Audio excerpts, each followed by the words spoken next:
جب آپ کے پاس دولت آتی ہے تو دولت کے بہت سارے فائدے ہیں. آپ کا لائف اسٹائل پرسکون ہو جاتا ہے, آپ اچھا کھا سکتے ہو, اچھا پہن سکتے ہو, اچھی سواری میں گھوم سکتے ہو, رشتہ داری جوڑ سکتے ہو پیسہ خرچ کر کے.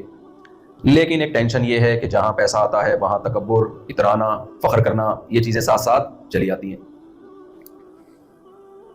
تو جہاں ترقی آتی ہے جن قوموں میں, اچھا یہ جو سائیڈ افیکٹ ہے نا, یہ انفرادی طور پر بھی لوگوں میں آتے ہیں اور قومی سطح پہ بھی آتے ہیں. آپ خاندان میں اکیلے امیر ہو گئے, ممکن ہے آپ کے اندر کبر پیدا ہو جائے, تکبر پیدا ہو جائے, آپ اپنے ہی خاندان کے غریبوں کو گھٹیا سمجھنا شروع کر دیں. اب آپ کے پاس ان سے ملاقات کے لیے ٹائم ہی نہیں, ابا اچھے ہی نہیں لگتے. پڑھے لکھے آدمی کو اپنا دیہاتی ابا اچھا بولے نہیں. جب آپ جاپان سے جائیں گے بڑے تمیز والی زندگی گزار کے, تو اپنے گاؤں میں جو دھوتی پہنے ہوئے ابا ہیں, بہت سے لوگوں کو وہ اچھے نہیں لگ رہے ہوتے. تو انفرادی سطح پہ بھی انسان میں تکبر پیدا ہوتا ہے. اور جب کسی کوئی قوم قومی سطح پہ ترقی کرتی ہے تو اس ترقی کے بھی کچھ سائیڈ افیکٹ ہیں. اس قوم میں جہاں کچھ خوبیاں پیدا ہوتی ہیں وہاں کچھ خامیاں بھی پیدا ہونا شروع ہو جاتی ہیں, جو اس ترقی کے سائیڈ افیکٹس میں سے ہوتی ہیں. زیادہ پیچیدہ باتیں تو نہیں کر رہا نا میں, آپ کے یہاں کون سا پتہ نہیں کون سا فلسفہ لے کے بیٹھ گئے. یہ میں قرآن ہی کو ایکسپلین کر رہا ہوں. قرآن نے کہا ہے وَفَرِحُوا بِمَا عِندَهُم مِنَ الْعِلْمِ. بہت سی قوموں نے پہلے ترقی کی ہے, لیکن ترقی میں ایک ان کے سائیڈ افیکٹ کیا ہے کہ وہ اترانا شروع کر دیا انہوں نے, تکبر میں آ گئے. وہ کس بات کا تکبر؟ یہ تکبر نہیں تھا کہ لوگوں سے ملتے ہوئے بدتمیزی سے ملتے تھے, نہ, بہت تمیز سے ملا کرتے تھے. اخلاقیات میں ہو سکتا ہے بہت اعلیٰ معیار ہو. تکبر ان کے اندر یہ آ گیا کہ وہ یہ بھول گئے کہ یہ نعمتیں ہمیں کسی نے دی ہیں, یہ ہماری پیدا کردہ نہیں ہے. یہ بارشیں کوئی برساتا ہے آسمان سے, فالق الحب والنوا. یہ کوئی ذات ہے جس نے گٹلی میں ایسے سافٹ ویئر ڈال دیے ہیں کہ جب اس کو زمین میں ڈالا جائے تو وہ تناور درخت میں تبدیل ہوتی ہے, اور پھر اس میں پھول پیدا ہوتے ہیں, اور پھر اس میں پھل پیدا ہوتے ہیں, اور پھر وہی گٹلی اس کے اندر سے نکلتی ہے جو ہم نے زمین میں دفن کی تھی. یہ آٹومیٹیکلی نہیں ہے, یہ جو سائیکل ہے اور یہ جو سرکل ہے یہ کسی کا بنایا ہوا ہے.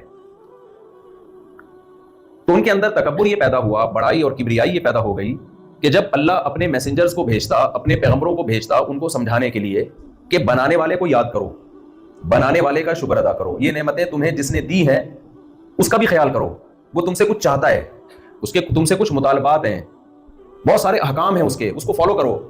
تو وہ پیغمبروں کی باتوں کو لفٹ نہیں کراتے تھے, وہ پیغمبروں کی باتوں کو ویلیو نہیں دیتے تھے. وہ کہتے تھے ہم کھاتے پیتے لوگ ہیں, ہماری ایک پرسکون زندگی گزر رہی ہے, ہم کھا رہے ہیں, پی رہے ہیں, لائف کو انجوائے کر رہے ہیں, یہ بیچ میں ان کا کیا کام ہے, یہ کیوں آگے میں بتا رہے ہیں یہ کرو یہ مت کرو, ہم وہ کریں گے تو ہمیں سمجھ میں آئے گا.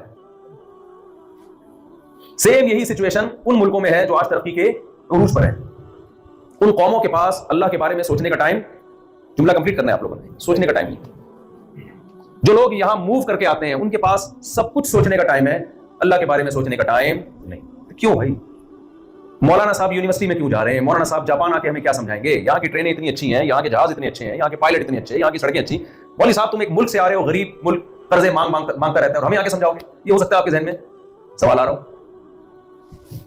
تو فرحوا بما عندهم من العلم, پچھلی قوموں نے جب ترقی کی ہے نا, تو اللہ کہتے ہیں ہم جب پیغمبروں کو بھیجا کرتے تھے تو قوموں کی سمجھ میں پیغمبروں کی باتیں نہیں آتی. کہتے ہیں کیوں, اس کی ضرورت کیا ہے؟ دیکھیں انسان اس چیز کو ویلیو دیتا ہے جس چیز کی وہ ضرورت محسوس کرتا ہے. ضرورت ہوتی ہے نہیں, محسوس کر رہا ہو, محسوس کر رہا ہو اس کی ضرورت. آپ کو پاکستان میں, انڈیا میں, بنگلہ دیش میں, سری لنکا میں ضرورت محسوس ہوئی کہ بھائی غربت ہے, مہنگائی ہے, یہاں ہم اپنے اور اپنے گھر والوں کا پیٹ صحیح طریقے سے نہیں بھر سکتے, ہماری ضرورتیں پوری نہیں ہو رہی ہیں. اس ضرورت کا احساس ہوا, آپ نے سرچ کیا, ٹریول ایجنٹ سے رابطہ کیا, اپنے لوگوں سے, رشتہ داروں سے, انڈی والوں سے رابطہ کیا, بھائی کوئی ویزے کا جگاڑ لگاؤ, پاکستان سے کیا کرنا ہے ہم نے, انڈیا سے ہم نے بھاگنا ہے, ملیشیا سے بھاگنا ہے, انڈونیشیا سے بھاگنا ہے, یار کچھ کرو یار. ہلچل ہوئی نا. ان دنوں میں کوئی آ کے آپ کو بتاتا, کالا کلوٹا سا ہوتا, چرسی ہوتا, ہیروئنچی ہوتا, کوئی پرسنالٹی نہیں ہوتی اس کی, لیکن وہ آ کے بتاتا یار ایک فلاں کنٹری ہے, اس میں بڑی اچھی جاب ہے, وہاں ایسی تنخواہ ہے, تو آپ اس کی پرسنالٹی کو دیکھے بغیر اس کی بات پہ کان لگا کے سننا شروع کر دیتے, چاہے چرس کی بو آ رہی ہوتی اس کے منہ سے. آپ کہتے ہیں یار ہو سکتا ہے میرے کام کی یہ بات کر رہا ہوں. میرا ایک بیان ہوا تھا, بیان بھی نہیں, بیان کے دوران میں نے چھوٹی سی بات کر دی تھی گردوں کے بارے میں. میں کوئی ڈاکٹر تو ہوں نہیں, میں نے یہ تھوڑا سا بتا دیا بھائی گردوں, ایک ڈاکٹر آئے تھے, انہوں نے کہا یہ جو ہم ملٹی وٹامنز وغیرہ بلا وجہ کھا رہے ہوتے ہیں اس سے گردوں کے خراب ہونے کا خطرہ ہوتا ہے. بڑے ایکسپرٹ ڈاکٹر تھے وہ, کڈنی کے اسپیشلسٹ تھے. میں نے بیان کے دوران چھوٹی سی یہ بات کہہ دی کہ بھائی یہ وٹامنز فالتو میں جو کھا رہے ہوتے ہیں اس سے گردوں کا گردے بڑا ہو جاتا ہے, اس سے خطرہ ہوتا ہے. اب بیان کے دوران چھوٹی سی بات آئی, کسی نے میرا کلپ چلایا, گردے کیسے خراب ہوتے ہیں, گردے کس چیز سے خراب ہوتے ہیں.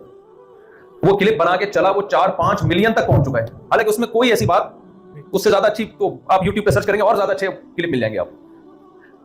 میں نے پھر بہت کوشش کی بھائی اس کو ہٹاؤ یار, لوگ سمجھ رہے ہوں گے پتہ نہیں کوئی کڈنی کے بارے میں مفتی صاحب نے کون سی ایسی رپورٹ پیش کی ہے جو اب تک ہم نے کہیں سنی نہیں ہے. اور رپورٹ کیا ہے کہ وٹامن نے خالی اتنی سی بات تھوڑی ہے, گردوں کا تو پورا جو ہے ٹاپک ہے, وہ تو کڈنی کا اسپیشلسٹ ہی کر سکتا ہے. میں نے کہا میری بے عزتی ہو رہی ہے, کوئی ڈاکٹر سنے گا بولے گا یار یہ کڈنی کے بارے میں کیا رپورٹ, ہو سکتا ہے بہت سے بڑے بڑے ڈاکٹروں نے